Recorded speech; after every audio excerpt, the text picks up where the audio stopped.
All right, all. I'm going to get us rolling. Good morning. Good morning. Muy buenos días a todos. It's, as always, such a pleasure to have you. Bienvenidos. Welcome. Beyond the Supreme Court's affirmative action rulings, what next for Latinos in Maryland? A very, I think, compelling topic, right?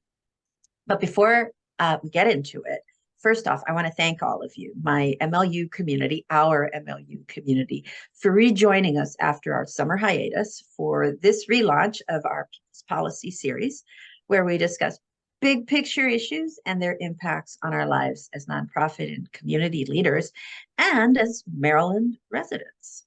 I look forward to what I trust will be today a very robust conversation. And before I get started, I just want to remind everybody, please put your names in the chat, where you're located, what's your organization, because that helps us adjust our agenda, et cetera, for future events. Also, your comments you may have, what you're thinking about, that's always a great way to get a conversation rolling.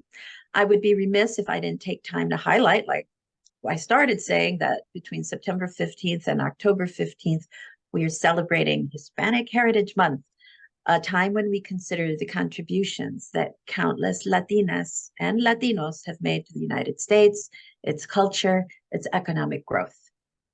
As I stated in MLU's monthly Nuestro newsletter, Hispanic Heritage Month is also an opportunity and a reminder that though we are many in number, we are not yet fully represented. That though we contribute much, we really have asked for very, very little. The Latino community is largely underrepresented, whether in county governments, state legislatures, US Congress, never mind the US Senate. We are underrepresented in almost every single agency of the federal government. And rarely do we see our faces in the media as, actors in positive roles or as anchors. To achieve true equity, we must identify and eliminate the barriers to access that plague Latino communities, not only addressing entertainment and media, but also everything: politics, the power of the vote, broadband access, health equity. We want a society that is accessible for all. And because we're Maryland Latinos Unidos, and that's why we're created for our Latino community, which leads me to our topic today. In June 2023, the Supreme Court ruled on the use of race in college admissions, significantly limiting how colleges consider race as a factor in the admissions process. The Supreme Court upended established equal protection law with its decision in Students for Fair Admissions versus President and Fellows of Harvard College, and Students for Fair Admission versus University of North Carolina, which resulted in striking down affirmative action programs at Harvard University and the University of North Carolina. The court's decision disregarded prior precedent, as well as the societal realities of race discrimination, inequality, and systemic racism. The decision also left behind many, many questions, which we hope to begin that dialogue rolling, because this is a big conversation and we are not going to be able to get all the answers today. We're just going to start scratching on the surface. But what do affirmative action rulings mean for other institutions? For example, can employers still pursue more racially equitable practices in the hiring process? Will it impact how banks lend to Latino small businesses? Does it have ripple effects that might impact kids in K through 12? Will it have a dampening effect on those kids and maybe keep them from aspiring to walk through the doors of the hallowed halls of the Ivy Leagues and other proud institutions of higher education? And specifically, how does it impact us as Latinos in Maryland? So this morning, we're joined by April Lugo, Inclusive, Diversity, and Equity Senior Manager at Allstate Corporation, and Veronica Cool, our esteemed chair of Maryland Latinos Unidos, but also the CEO and founder of Cool and Associates, herself a woman entrepreneur, a woman small business owner, a Latina, an immigrant, a person whose language is English as a second language, a whole host of things that also play into this discussion. So together, we're going to discuss some of the reactions of other Latino national entities, like the U.S. Hispanic Chamber of Commerce and the Hispanic Association of Colleges and Universities, as well as get hopefully some or examine some of the immediate impacts that are being felt by corporations in the United States. So thank you both for being with me. I'm really excited to have you here.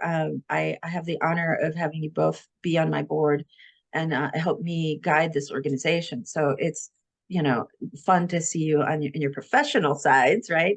What you do day to day. So please introduce yourselves. Tell us a little bit about how you got to Maryland, how you're involved with Maryland Latinos Unidos, the work you're in right now, and how that relates, you know, maybe to the affirmative action decision. And this is just really high level. So 3 minutes each. Let's start with you, April. That was a ton of questions, so I'm going to try to remember them all. April Lugo, I work for Allstate as the Inclusive Diversity and Equity Senior Manager. I also hold the VP position for Alpha Baltimore, so really involved in the Latino community. I serve on the steering committee with Maryland Latinos Unidos with Gabriela. I will add the caveat of the views shared today will be my own views and not necessarily any of the organizations in which I'm affiliated. Came to Maryland from Pennsylvania. My family's in Puerto Rico. Came here to attend university, stayed for work, and then got trapped by the culture. I actually really like living in Maryland. Ended up getting involved with Maryland Latinos Steering Committee through my work in other realms, got to know Veronica very well, and she recruited me more like voluntold, but neither here nor there.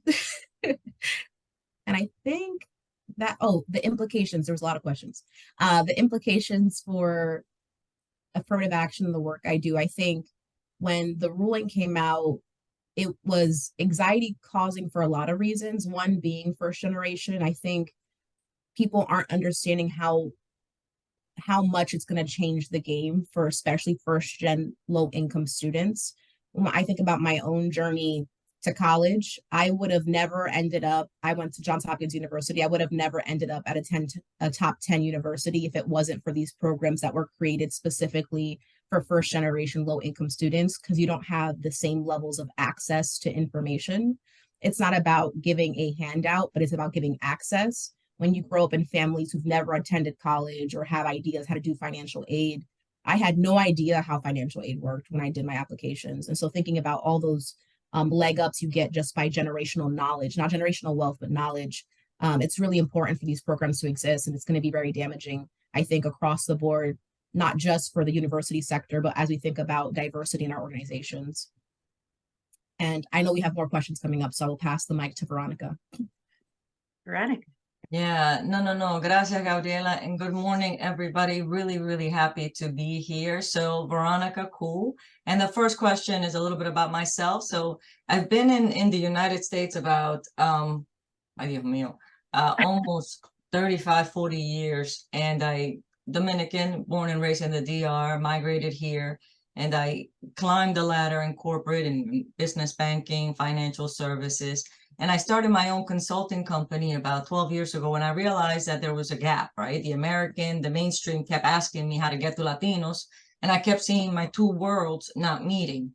And then when COVID hit, as Gabriela alluded, no one was serving our Latinos, and we were dying. We were being hospitalized at a greater degree. So Maryland Latinos Unidos was born from that horrific gap. And it wasn't just me. I mean, there were so many people. Delegate Jocelyn Peña-Melnick, Elda Devari, and our steering committee, from Inez Stewart, Luis Gutierrez, Joe Morales, Maria Pilar Rodriguez, a whole bunch of people that toiled behind the scenes as volunteers, you know, so many hours still working as a volunteer to do a lot for our community. Because there's no voice. We don't have a voice, and our communities we're sitting at a deficit. So when we think about this decision, and I still remember going to an event, and one of the few events where we met in person, a lot of us had not all met in person, and April had sat behind me, and I'm connecting her to some people, and everyone's trying to catch up. And of course we have like minutes. So what are you up to? What are you working on? And April said something like super fast. And I stopped in my tracks. The Supreme Court decision had just come out. And of course, it's devastating because it feels like we're going backwards. And of course, the work I do in my business, we represent many government agencies, many nonprofits. We bring them to the Latino community, something as simple as a translation to an event, community outreach, bringing, say, the Department of Housing, the Department of Health to the Latino community. So we're always having our hands in different things. So we're working on a lot. But April says really fast, yeah, Supreme Court justice decision just last week, you know, we already started thinking, how do we recruit diverse candidates without talking about race? And, you know, a room full of people, and I'm like, what? So of course I heard the Supreme Court decision, but it didn't strike me just how far reaching the ramifications were. And I know I'm smart, but I'm like, oh my God, it is gonna be touching work, business, procurement, the contracts that are allocated to the small business community. I, as a small business, I am woman-owned and Hispanic-owned certified. Can I compete with the massive companies that have way more money and more staff to outbid me, out-respond, out-everything me? So the ramifications are going to be huge. So I'm so glad we're having this discussion. So that's a nice segue for kind of an unfortunate situation here. The Supreme Court's decision basically strikes down affirmative action, removes racial preference from the college admissions process. The implications seem to be, for sure, extending beyond higher education, as you just said. It really could stifle companies' abilities to consider racial diversity in hiring, promotions, but everything else, other advancements as well. It could even be professional development, right? It's almost, you know, there's some nuances that I think we have to think about. And now I'm not a lawyer. So Harvard professor, Dr. Scott Detrow, interpreted Justice Gorsuch's concurring opinion to basically say that if racial diversity is no longer a permissible justification for affirmative action in higher ed admissions, it is therefore, it would also no longer be a permissible justification for considering racial diversity as part of affirmative action in higher. So you've both started to talk a little bit about that. I'd really like you to dig deeper and how that impacts your business. Let's start with you, April, because I mean, you're in this corporation and it's in the title of your job, right? How is this impacting you? And then on to you, Veronica. 5 minutes each. Yeah, I'd love to start, and I'll start more broadly. I think when we talk about affirmative action and diversity recruiting, I think most organizations don't practice affirmative action in the pure sense as universities do, so it's a little bit different. The law requires all hiring to be the best candidate is hired agnostic of race, and that's how most organizations should be operating because of historical legal precedent, even after affirmative action. But the piece that's, I think, the scary piece is the programs built in organizations to support the recruitment, retention, and promotion of people of color who historically haven't had access to these spaces, that might not know how to navigate the politics, those extra education, sponsorship programs, mentorship programs, development programs, organizations like ALPHA, the Association of Latino Professionals, Black organizations, right? Now there's a question of, is this now legal? Does this ruling create a new precedent that any programming based on race is inequitable and quote unquote unfair? One of the conversations that's been happening in the inclusive diversity and equity space for a long time, even before this ruling, was shifting the narrative from specific race programs to equity programs. So instead of saying, we're going to build a program for African Americans or Latinos specifically, we're going to build programs anywhere there's a gap. And that means if there's a gap for men, there should be a program built as well. When we think about human resources is predominantly dominated by women. So when we think about the benefits we make, the programs we build, there tends to be a lot of resources for women, for families, for parents. And what about the programs for men, right? And so thinking about equity across the board kind of squashes and creates a more equitable program. yes, most of the beneficiaries of those will be marginalized communities because there tends to be a larger disparity in those communities across the board. And so you're still going to have programs targeting those groups, but it takes away the argument for people to say this is unjust because I'm not visible in this space, so there should be targeted programs for me. And that's true. I think when we talk about equity, everyone faces injustice in some space or form, and Black and Brown communities are tend to be impacted the most. Wow, she Veronica. is so freaking articulate. And then she did that in like less than 5 minutes. So totally gonna make me look bad. That's not fair. That is so not fair. Okay, entonces, I am, I'm one of these people that never ever liked having an opportunity because I was a woman or being a Latina, right? I always actually felt offended that I would get an opportunity because of that. Thinking, wait, I am the most qualified candidate. So I always was rather bothered by that fact. Oh no, you only got that because you're the token Latina in the room. As if my qualifications, as if my years of toiling didn't merit the credit. But as April just mentioned, we don't even get to be at that table. It seems that we have to earn 7 degrees or twice as many years of experience for us to be considered. So the programs were established just to allow us to be considered. There's no preferential treatment. It's just to force consideration. The answer to the question is, what does this mean? So when you're a business owner, so this is, I know Maryland Latinos Unidos is really under or works with Maryland nonprofits, right? So when you think about businesses, when you think about work and contracts in Maryland, just so you know, 29% of contracts that come out of the state government, 29% of contracts that the state government produces, the money the state government produces, should be spent with minority and small businesses, certified. So that is Black, Brown, women-owned, veteran-owned, disadvantaged businesses, and even nonprofits.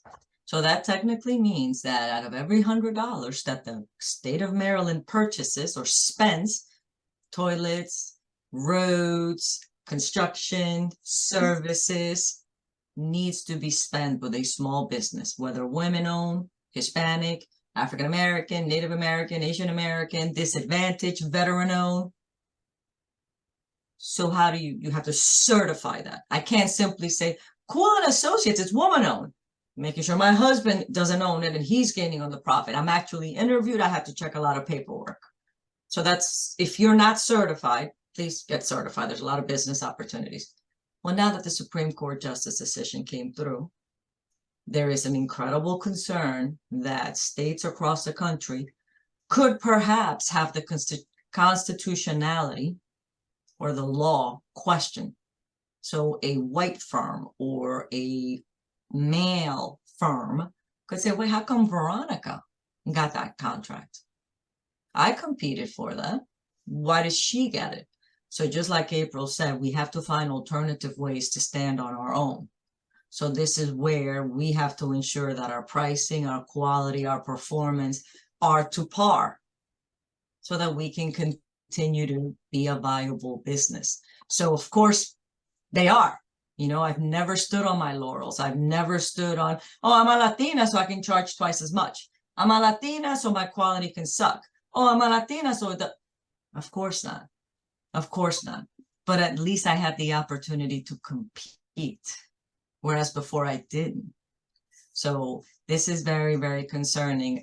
Blessedly, I know many, many states, including our own, luckily through our Latino caucus, our various delegates, including Delegate Jocelyn Peña-Melnick, they're coming up with different legislation in different ways, like April mentioned, where we're defining terms so that we're looking at equity.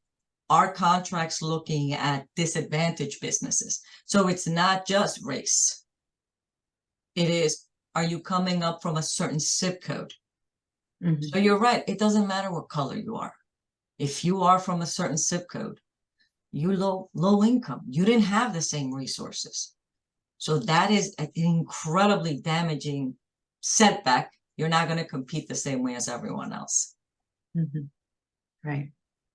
So, as a follow-up to that, Veronica, let's talk specifically around small business.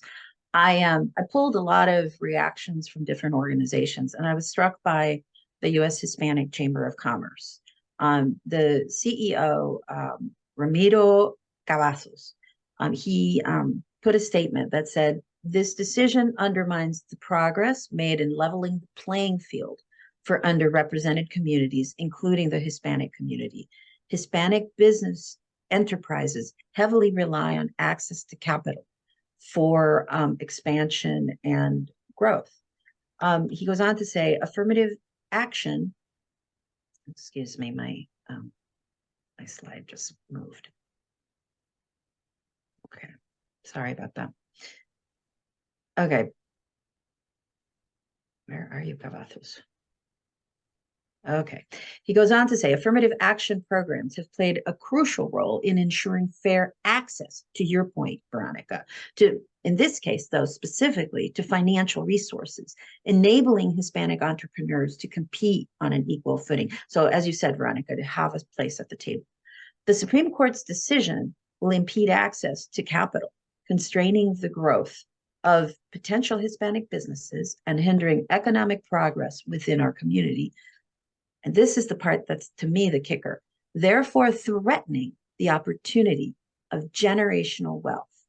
We just talked about how you're the small business owner, you fit in certain categories. You have to compete really hard to get that. You have to fill out all kinds of forms, and you have to prove how good you are, but also that you have, you need access, and this is going to put you in a good place to gain you that access. It doesn't guarantee you anything, it just gets you access. How do you feel about this whole idea about finance? You also come out of banking, so that I'd be interested in hearing that perspective as well, if you don't mind. No, absolutely. So he's absolutely right. As we all know, when you're first generation Latino, we come from different worlds. A lot of our home countries have very challenging financial systems, very corrupt. We have very different financial literacy standards. Many of our home countries don't necessarily have the credit systems that we have in the United States. So we often come here, if you're first generation, so let's be clear, we're speaking, different backgrounds, right? Every Latino is different. So I'm definitely generalizing. But if it's a first generation business owner in the US of Latino descent, we don't often have the same background. So we often don't qualify for credit. So with affirmative action, we tended to have a little bit more flexibility. We tended to have a desire of financial institutions being more flexible, more open to supporting us, right? They still had to follow regulatory restraints. They still had to follow certain guidelines, but at least they were encouraged to talk to us, right? But there were alternative financing systems. There were more investors. There were more partners out there looking for alternative systems. But to be honest, Gabriela, there were still not a lot of dollars for brown businesses. The Latino business community got funding through family and friends. We still remain smaller. We still remain less able to scale. What I personally think is that this continues to be a challenge that pushes us to be resourceful. Another conversation that is worthy of us to have is Latinos adapt to technology faster than other sectors. So honestly, technology isn't cheap though. No, pero también you look at AI, right? We adapted to WhatsApp. We adapted to broadband in our home countries because we didn't have cell towers. Right? So we adapted to Wi-Fi before the United States did. I learned about WhatsApp from my Dominicans, before WhatsApp was a thing here. Right. We learn out of necessity. So my thought is, as affirmative action is blowing up what we know in the US, we're going to have our own Latino businesses going, well, si yo no puedo por aquí, me meto por allá. So my thought is we're going to start leveraging how AI is blowing up our systems, right? So perhaps I can't get the funding to hire 10 people to build my website. I'm making that up. Well, maybe I can just buy the $100 AI package, as AI was talking at, as April was talking at dinner Saturday night. And then I use AI to design my graphics. Then I don't need 10 designers. I just need one that can use AI appropriately. And maybe I just need one quality control guy or girl. So I think when we talk about generational wealth, I think what we have to start focusing is how do we equip our people to take appropriate educational training, and training is in college, not for everybody. We have to make sure our people are using the right tools, giving the right opportunities. So it's not always race-based. April keeps saying it over and over. It's about equity and access. So maybe we change the terms, and it's up to people like us and everyone in the chat. How do we play the game so that our kids have access to those rooms, and whatever you want to call those rooms? Okay, so now they're not Latino, they're not Caucasian, they're not African American, they're zip code based, they're income based, disadvantage based, fine. But that's how we stop that challenge. So if they choose to have a business because they can write code, because they can leverage AI, or if we choose to direct them to technology, because it is affordable. COVID taught us we can be virtual. Right. So let's direct traffic that way, so then we can start creating generational wealth. I hear you. I hear you. And I'm just gonna put a plug in for us, since it is Hispanic Heritage Month. Latinos, we are so creative, and we are the kings and queens of the workaround. If it doesn't work this way, we're gonna go that way, and we're gonna find the solution. It's necessity. It's about being resourceful. We're never ever gonna starve. That is one of our superpowers. When you have a focus on family, and we define family as everyone we adore and love. It's not just blood, right? And we come to this country with the love and the hope that we will get to the next level. We will find the solution. So I don't care what the law says. You change the rules, that's fine. Cámbiala. Okay, you want to call it X? Gotcha. I'll go around that and work it, and you call it whatever you call it. I'll play by your rules, and I'll find the solution to be that rock star over there and bring all of my people there. We just need to know whatever you're going to call it, we'll get there. That's totally fine. I kind of want to take this whole point. Maybe let's open this up to the audience, because I mean, you're saying, we figure out how to work it out. We just keep working within the system. But it feels to me, and I put this to the audience, how do you feel about this? Like, every time we start making some kind of progress, we get squashed.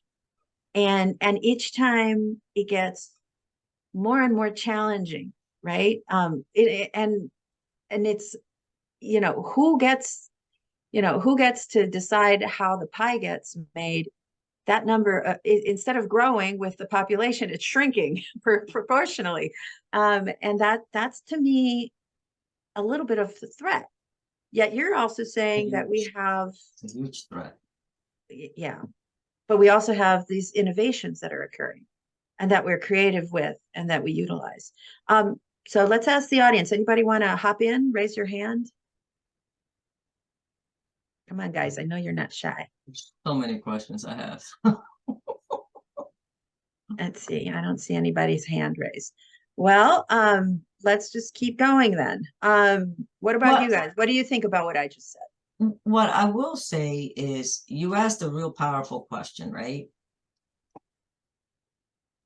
We need to show up in elections. We need to vote. That's how we change it, right?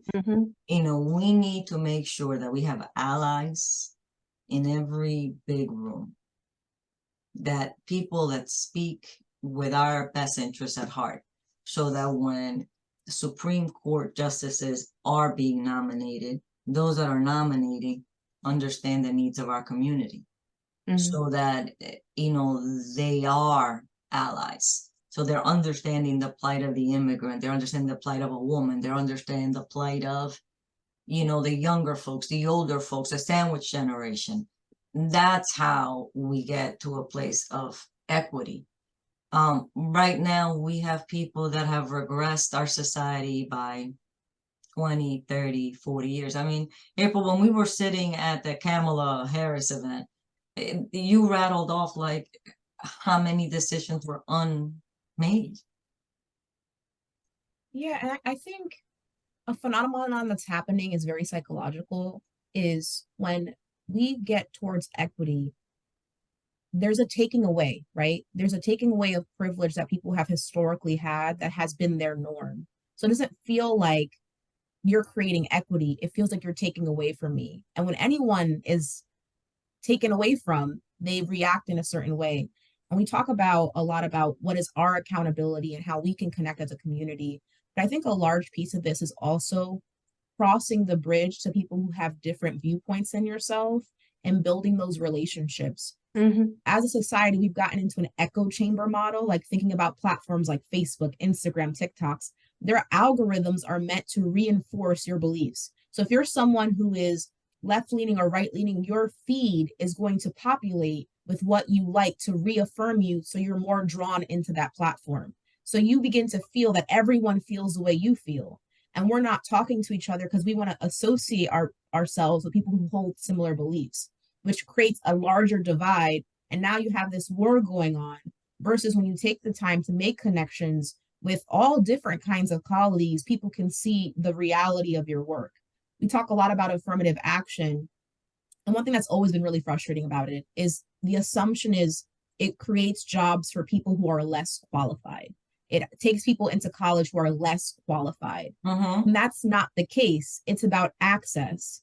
But because we're not talking to each other, that, African-American, that Latino, that Asian person, that person with disability that was just hired, they were only hired because they're X, versus them interacting with that person and realizing, damn, oh wow, they're qualified. They're smart, right? And what an innovation. They came in with these different ideas, and we wouldn't have had that if, we hadn't had this conversation. So let's follow up on that a little bit. What do you think are some of the practical steps, April, as an employer? What can you do to diversify your candidate pool? And this really impacts us also within the nonprofit space, because it's not just in the private sector, it's also in the nonprofit space. We're thinking about this all the time, and it's government as well, the public sector. So, but please, April, we'd love to hear from you. So it's complex and it's multifaceted. I think a large piece of it is we as marginalized communities need to put ourselves in spaces that are uncomfortable. Veronica and I, a couple years ago, had a really hard conversation where I was like, I hate this. I'm tired of it. I'm tired of being the only one. I'm going into the nonprofit space. I'm done. I'm done with corporate. I'm done with this. And I'm venting. I'm just venting. And she's looking at me eating, like, I think an empanada. It's Hispanic heritage. That's what we do. Yeah. And she's like, okay, calm down, relax. She's like, you need to be in those spaces. We need Latinos in media. We need Latinos in corporate. We need Latinos in spaces where there's no Latinos to pave the space for others. And if you don't see people who look like you in a company, you don't join that company. So it keeps it in this perpetual state of not happening. When we talk about diversification, part of it is we're going to have to be uncomfortable and be the change, because we can't wait around and expect others to do it for us. For recruiting purposes, I think I don't want to go to a company that doesn't have people who don't look like me. And so it's kind of a chicken and the egg situation. Right. Yeah. And it's, it makes me think, I often say we're disruptors by nature. Like, we don't mean to be, we just are. So let's talk a little bit more about the larger corporations and some of the impacts you're already feeling, because I think you're facing some unique challenges in certain states, right?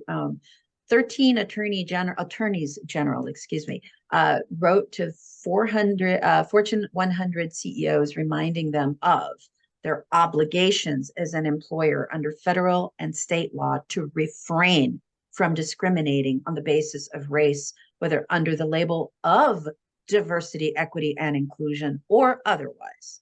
So they're moving that language out. They're removing it as, saying it is biased. And stating that companies that engage in racial discrimination, they're making it into a discriminatory thing, should and will face serious legal consequences.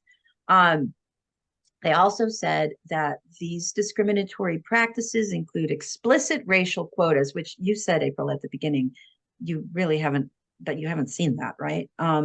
In selecting suppliers, providing over preferential treatment to customers on the basis of race, and pressuring contractors to adopt the preferential treatment to customers on the same basis. Which they call racially discriminatory quotas and preferences, which I haven't seen that language ever, at least not in a long time. What does that make you feel? And how does that impact your work? I mean, you're in a major corporation, right? And I don't want to make a joke out of this, but it's in your title.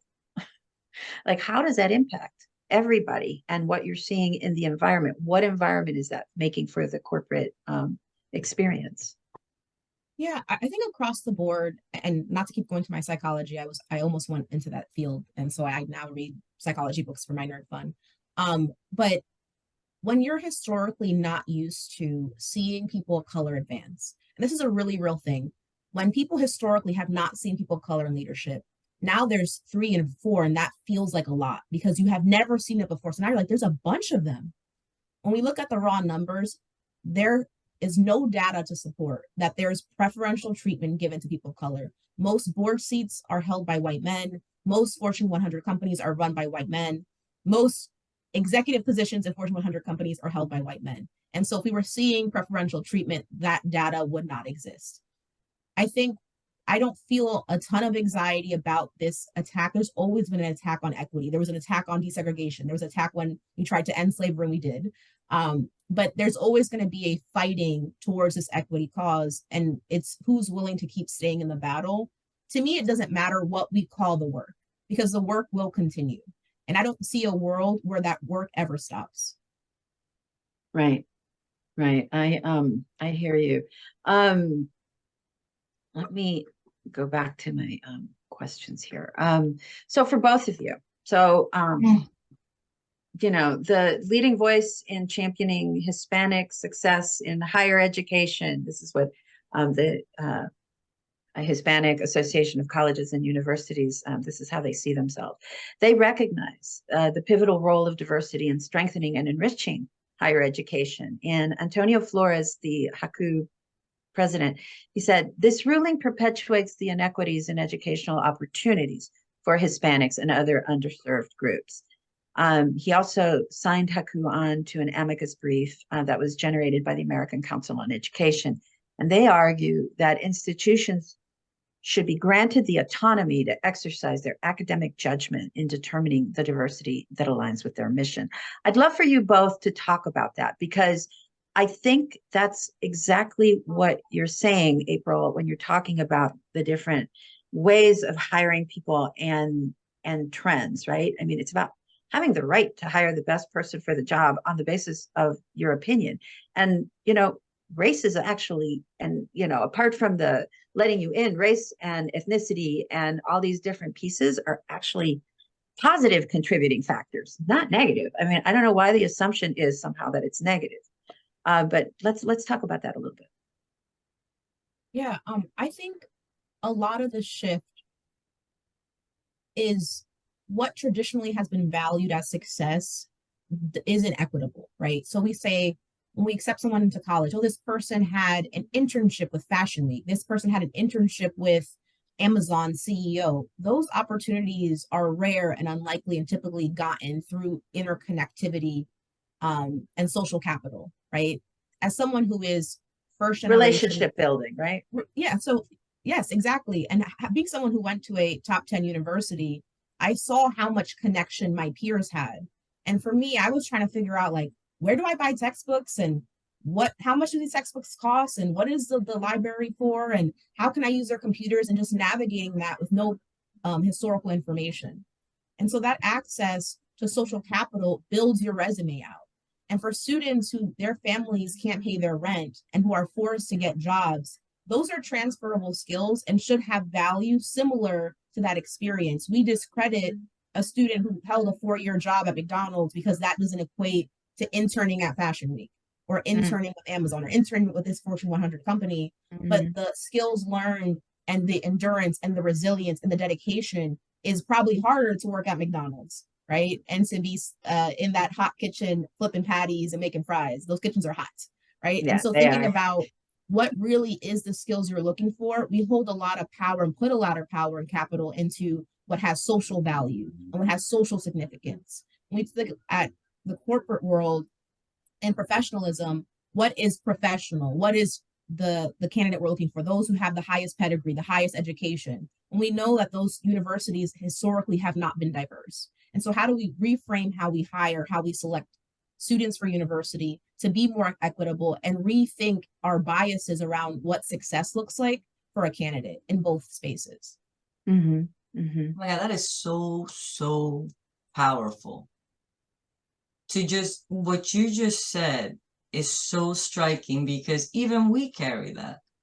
You know, we carry those biases. You know, how much do we change our behavior for the titles, right? Oh, viene el vicepresidente, viene el jefe, the big boss, you know, and, you know, oh, esa es solamente la secretaria. We do that ourselves. Oh, that's just. So we do that ourselves. So the fact that, you know, that lady had an internship at Fashion Week or whatever, or at Amazon, blah, blah, blah, versus that they just worked at McDonald's. He just worked at his father's, you know, restaurant. So we ourselves have to check those biases. So I think it's really important that we talk about practical steps. So we're not lawyers, right? So let's be clear. We're not attorneys. We're not employment lawyers. We are not here to give you legal advice. So whatever role you play, you need to make sure you're talking to your counsel. You need to address whatever changes you want with your attorney, your team, so that you're abiding by whatever system and things you need to do. But as a business, as a nonprofit, there are practical steps we can take as people. I think there's steps we can take. And to answer your question, Gabriela, I think one of the first things we can do is check our biases. Even as Latinos, I know we're pretty perfect beings. We got it. Obviously, the best food, the best music, obviamente. And we're so beautiful. We do have biases. You know, we have inherent biases where we assume, oh, no, they're not ready, they're not trained, they're not educated, and maybe not traditional education. So maybe check our what's the word, our expectations. Yeah. Our expectations. So that alone can change. I think number 2 is leverage our social capital.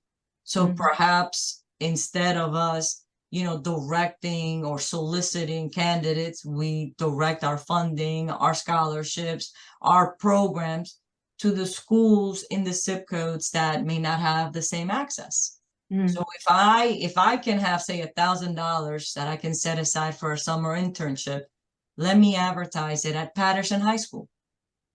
That's where the only place I'll advertise. Instead of opening it up to the entire state of Maryland, I advertise at Patterson High School. So the chances of me getting a diverse student, I didn't say Latino, I didn't say bilingual, but you go ahead and start directing the need, the opportunity to where it's most needed.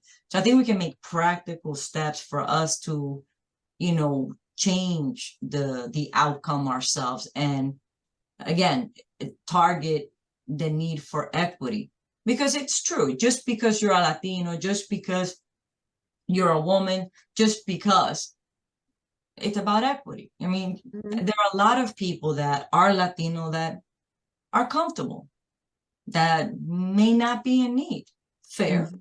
but there are people that have a lot of need and they never had an opportunity. I think what April said is powerful. I'm so worried about where do I get the book? How do I get to the library? And they're not even thinking about where do I apply for an internship? They're just so worried about the survival. What sorority I should join, what Right, fraternity. right. And they're not thinking about the next level. Association.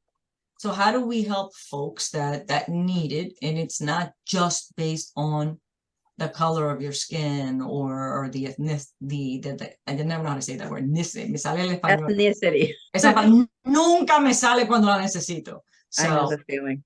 yeah, such a frustrating time. Audience, you're very quiet this morning. You haven't had enough cafecito. What's up? Yeah, I haven't had enough cafecito. Good morning, ladies. I Good can't morning, help Anne-Marie. myself. I really can't help myself. You're going up this one path that I absolutely have passion for, and that's education.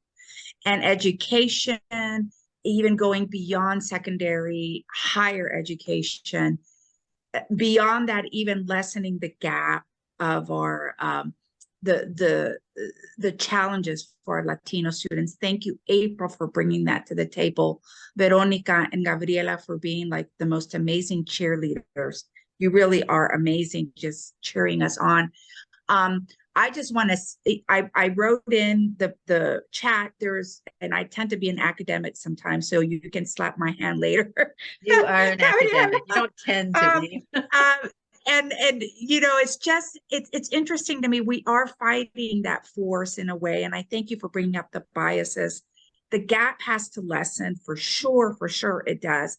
I love this article. I know a handful of people who wrote in this article, the organizations who write into this, like the HACU, the Hispanic Association of Colleges and Universities, Excelencia in Education.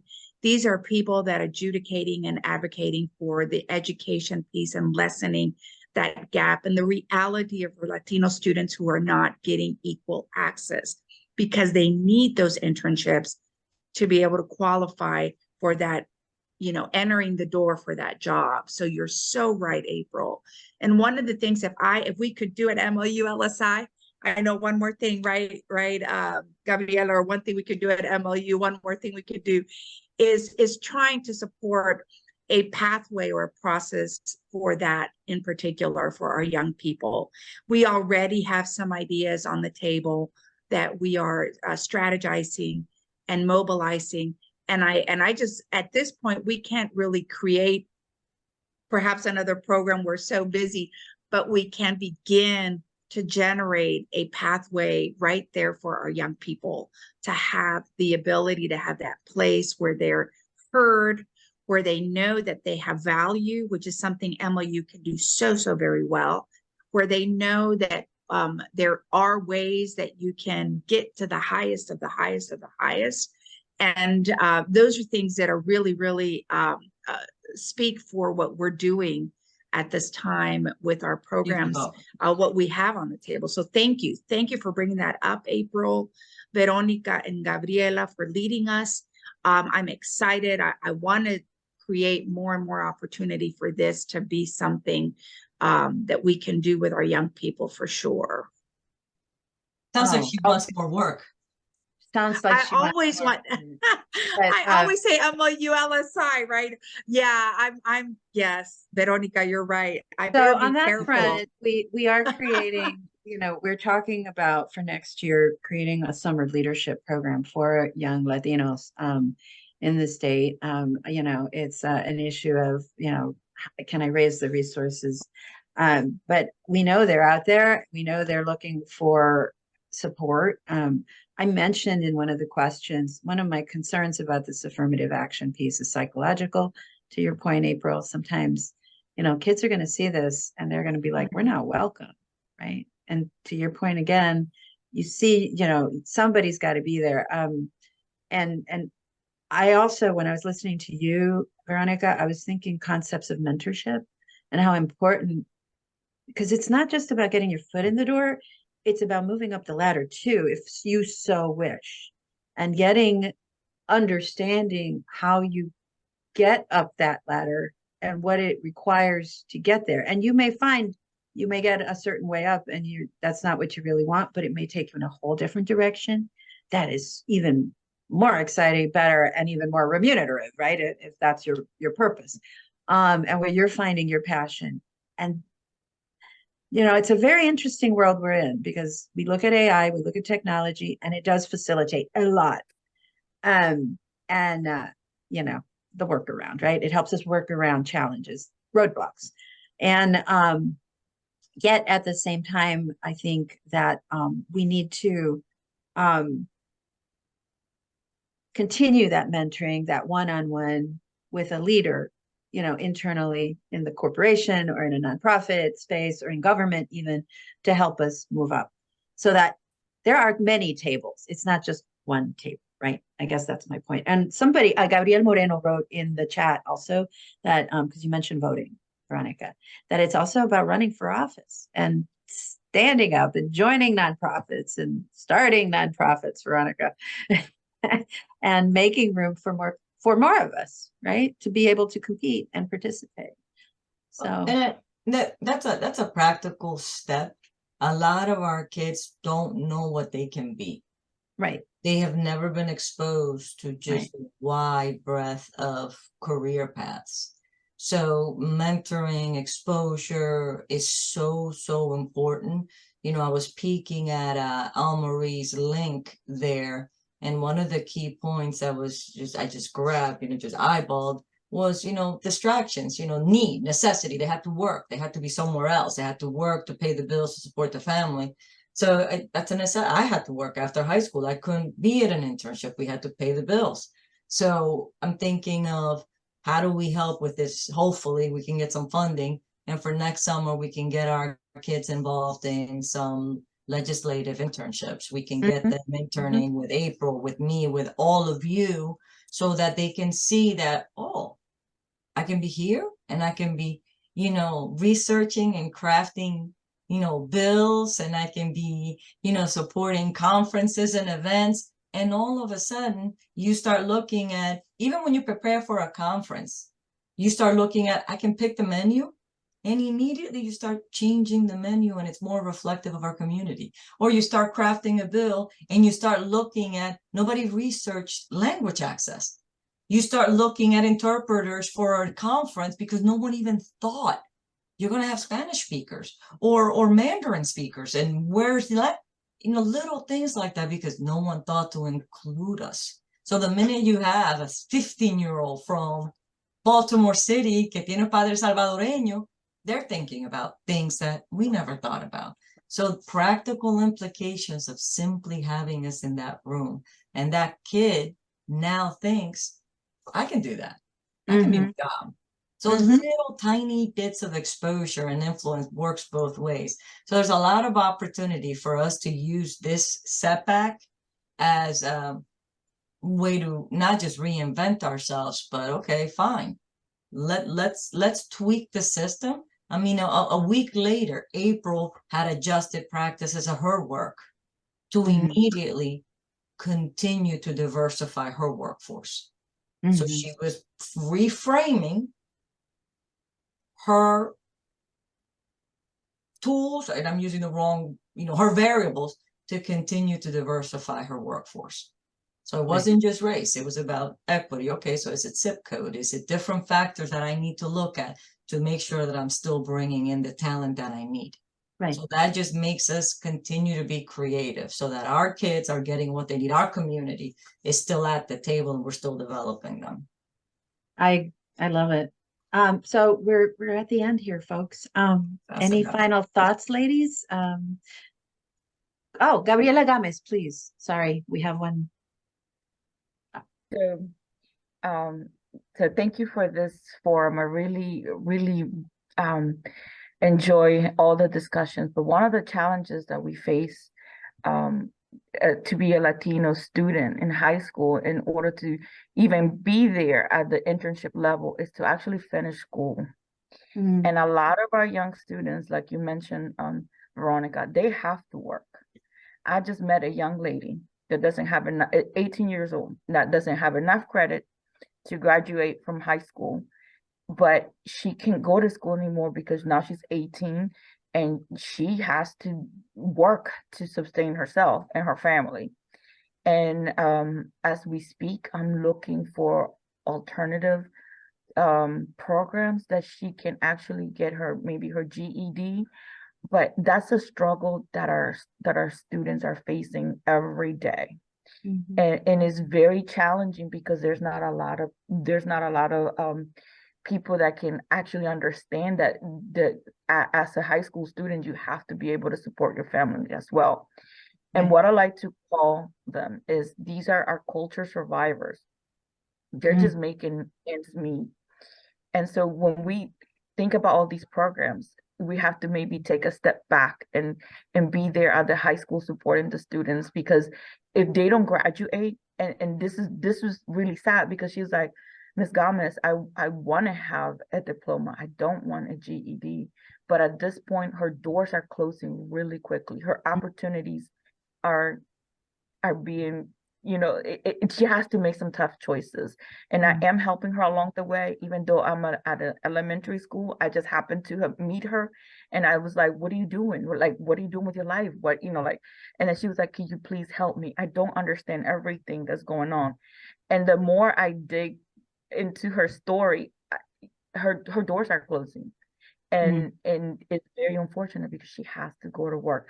So doing forums like this, advocating for our students at the legislative level, making also the school system understand that we have to have the support for our students so they can actually get that high school diploma, so that we can move the work forward. And this is, I always end when I speak, I always say, if we don't take care of them today, these are the people that are supposed to take care of us in the future. These are the people that we're going to count on as we get older. They're going to be the doctors, the lawyers, the advocates for us as we get older. And so with this, I say thank you for doing this. I know I had to step away a few times because I am out of school and helping. Thank you for being with us. This is amazing. That's great. Because I know that this is the work that we have to do. We have to keep moving this forward.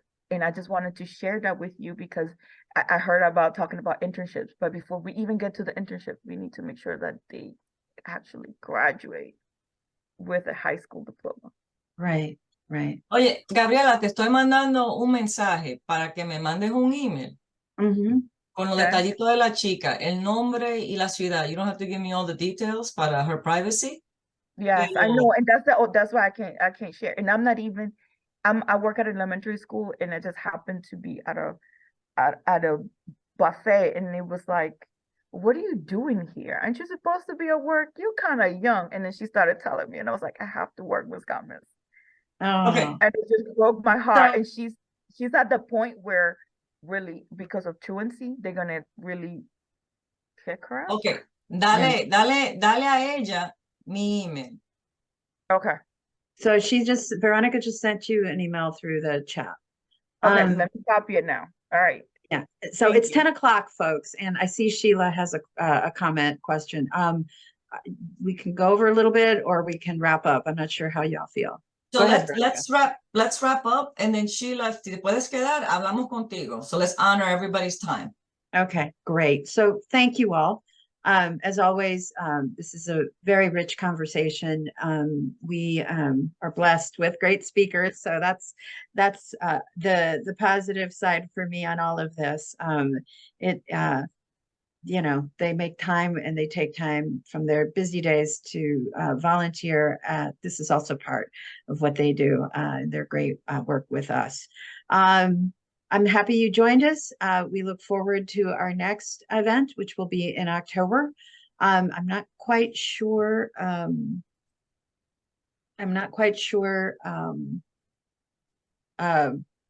What the topic is going to be. I feel like we've generated a whole host of them. We could probably just talk about this affirmative action concept, just on, and just take the different components of it and get us to the end. Veronica, do you want to say anything to wrap up? Just thank everybody. Remember, it's Hispanic Heritage Month, but we're Latinos the entire year. It is important that we show up. We take actual action. April gave you some practical tips about changing our biases, reframing our activity, and I'm definitely stealing all of her words, so I sound extra smart. Pero take action, support one another. If you see something that works, that one of us is doing, share it, promote it, support it, so that we don't have to duplicate effort. But most definitely become a member of MLU, because this is where the work is happening. We are getting funding from different sources, and we do not do direct work. We work with folks on the ground, grassroots partners, and they're executing. So the more partners we have, the more work we can do. So at the end of the day, the goal is for all of us across the state to be working cohesively. So there's too much to be done. As you can see, every single conversation just exposes more and more need. I mean, now we have to make sure we have a summer program for our kids so that we can be Oh, prepared. no to worries. work. It's coming. It's coming. It's official. It's official. So el punto es que the work never ends. Put a date on it. The work never ends. So we need all of you to step in, step up. We're always looking for more committee folks. Our board, our steering committee is always growing. So we like for folks to participate that have been participating. We're not fans of someone from the outside coming in and jumping to the top. No, you have to work for a while to show us that you're seriously committed to the community and our work. So please, please step in, show up, work. Pero get involved. We need help. Our work is deep. You see it, and all of you are doing beautiful things. Tell us about it. So April, any closing thoughts? I jumped ahead of you. I'm sorry. Oh, no. I echo all the sentiments shared here. I think the fact that you all showed up today is a commentary to your commitment to the cause and the equity building, and excited to see all the changes we're going to make. It's going to be a long journey and a hard journey, but I think it's worth it. And everyone before us had the same thoughts and will continue to have the same thoughts. So thank you for your time.